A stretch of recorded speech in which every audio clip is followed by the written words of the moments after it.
देखिए केंद्र सरकार का बजट बहुत ही निराशाजनक रहा है। 6 रुपया बजट सुनते ही गदाम हो गया। और मैं तो कहूँगा कि बजट जो है बिल्कुल निराशाजनक है। और जैसे हिमाचल के लिए तो कुछ भी नहीं मिला। हिमाचल से 4 सांसद भाजपा के है, 2 राज्यसभा सांसद है, फिर भी हिमाचल के सपनों का सपने हिमाचल से पूरे नहीं हुए। महंगाई पे तो अभी तक इनकी 10 सालों से सरकार है, कोई अंकुश अभी तक नहीं लगा है। आने वाले समय में महंगाई इतनी स्तर पर होगी और मुझे लगता है महंगाई इनके बस की बात नहीं है। महंगाई काबू करना इनके बस की बात नहीं है। मेरी नज़र में बल्कि कुछ शून्य है।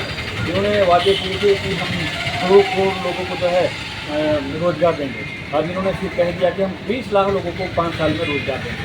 तो देश में रोज़गार की समस्या बढ़ती जाएगी और कहीं भी शिक्षा स्वास्थ्य की बात नहीं। तो इन्होंने पहले भी कहा था कि हम युवाओं को मुद्रा योजना दे रहे हैं, लेकिन युवा अभी तक निराशजनक है। युवाओं के लिए कोई इनके पास फ्यूचर नहीं है, सिर्फ एक जुमला है। आपका नाम? सतीश राय। क्या कहना चाहेंगे बजट के बारे में? देखिए आज जो है आम बजट जो पेश किया गया है उसके लिए जो है पूरा देश जो है काफ़ी दिन से इंतज़ार कर रहा था। और जो जब आज हमारे जो वित्त मंत्री हैं उन्होंने जो बजट पेश किया है उससे आपने खुद ही एक चीज़ देखी होगी कि जो हमारा शेयर बाज़ार है वो बड़े काफ़ी नीचे स्तर पर गिरा है। तो इससे साफ पता चलता है कि ये जो बजट है वो निराशाजनक है।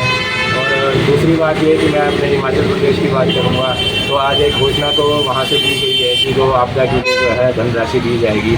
लेकिन मेरा मानना ये है कि जैसे 2 राज्य बिहार और आंध्र प्रदेश इनको मिलाकर जो है आज केंद्र की सरकार जो चल रही है तो उनके लिए जो है उन्होंने पूरे पैकेज की घोषणा की है और रुपए भी बताए हैं कि 35,500 करोड़ रुपया बिहार के लिए और 15,000 करोड़ रुपया आंध्र प्रदेश के लिए। तो मेरा मानना ये है कि हिमाचल प्रदेश के लिए जो है पैकेज जो है वो रुपये से बताना चाहिए था कि वो किस स्तर पर जो है सहायता करना चाहते हैं। देखिए हिमाचल के साथ सीधे तौर पर बात ये है कि यहाँ कांग्रेस की सरकार है तो जो बीजेपी है वो नहीं चाहती कि जी के जो हिमाचल के जो मुख्यमंत्री हैं या हमारी सरकार है वो खुलकर कोई काम कर पाएँ, विकास के कार्य कर पाएँ। देखिए बोला तो है उन्होंने 20 लाख जो है युवाओं को हम प्रशिक्षित करेंगे। तो मुझे ऐसा लगता है कि कम से कम 5 से 6 करोड़ जो है इस टाइम बेरोजगार लोग जो हैं पूरे देश में हैं। तो 20 लाख तो एक तरह से बिल्कुल ही 10-20% लोगों को फ़ायदा पहुँचाने वाली बात है। आपका नाम? मेरा नाम दिनेश पीर है।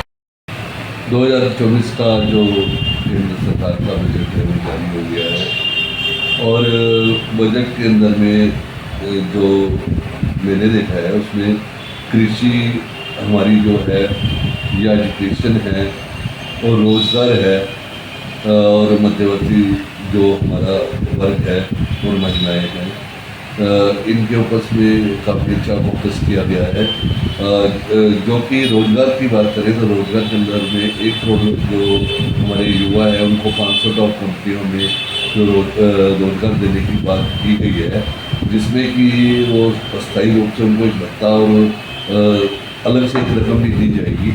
ये एक अच्छा प्रयास है कि युवा जो बिल्कुल बेरोजगार होंगे उनको एक अच्छी कंपनियों में काम करने का मौका मिलेगा। इसके साथ ही कृषि के अंदर में जो नेचुरल खेती के ऊपर में ज़्यादा फोकस किया गया है और नेचुरल खेती होने से जो है बीमारियां कम होगी और जो हमारे आर्थिकी है लगता है कि जो बीमारियों पे लगने वाला जो पैसा है वो कहीं ना कहीं वो बचेगा। और उसके साथ साथ ही जो कैंसर पेशेंट्स के लिए जो टैक्स फ्री की गई है दवाई वो भी एक अच्छा प्रयास है कि पहले ही वो बहुत ज़्यादा बोझ से दब जाते हैं कैंसर की जो पेशेंट्स होते हैं। और उसके साथ साथ जो टैक्स में रिबेट दी गई है इनकम टैक्स के अंदर में वो भी एक अच्छा ऐलान है कि जो हमारे मध्यवर्ती वर्ग है और व्यापारी वर्ग है उसको भी उसका फ़ायदा जो है मिलने वाला है। इसके साथ साथ ही मुद्रा लोन की जो लिमिट की बात करें तो 10 लाख से उसको 20 लाख कर दिया गया है। इससे जो हमारे व्यापार में जो युवा आना चाहते हैं उनको बहुत मदद मिलेगी और छोटा व्यापार स्टार्ट करने के लिए 20 लाख की रकम जो की गई है वो काफ़ी है क्योंकि एक अच्छा स्टार्टअप करने के लिए 20 लाख रुपया काफ़ी होता है। तो मुझे लगता है कि कुल मिलाकर जो बजट है उसमें हर वर्ग का इन्होंने ध्यान रखा गया है।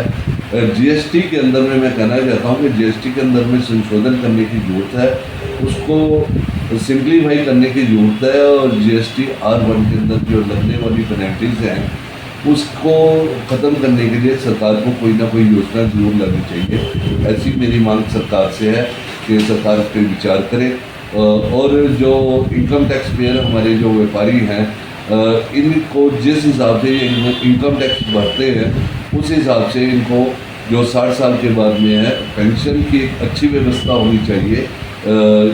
जो जिस हिसाब से ये इनकम टैक्स भरते हैं उसी हिसाब से उस पेंशन को सरकार को रखना चाहिए, ऐसी मेरी सरकार से मांग है। और बाकी जो नेशनल हाईवे वगैरह है इनके ऊपर में सरकार ने ध्यान केंद्रित किया है, ये भी हमने एक मांग सरकार से की थी कि जो हमारे हिमाचल के अंदर भी जो नेशनल हाईवे प्लेयर हैं उनके लिए और जो पानी की योजनाएं हैं उनको बढ़ाने के लिए अलग से एक बजट का प्रावधान रखा जाए, तो मुझे उम्मीद है कि सरकार इस पर भी विचार करेगी। देखिए, महंगाई का जहाँ तक मुझे लगता है कि सरकार भी इसके लिए प्रयास कर रही है कि जो देश में महंगाई के ऊपर में लगाम लगाने की कोशिश की जा रही है। तो देखिए, कोरोना के बाद अर्थव्यवस्था बिल्कुल बिगड़ गई थी, अब उसको लाइन पे आने में थोड़ा सा टाइम लगेगा। तो ये सरकार इसके ऊपर बिल्कुल बजट में भी कहा गया है कि महंगाई के ऊपर जो रोक लगाने की पूरी कोशिश जो सरकार की जा रही है। मुझे लगता है कि आने वाले थोड़े समय में जो महंगाई है उस पर भी जो है रोक लग जाएगी।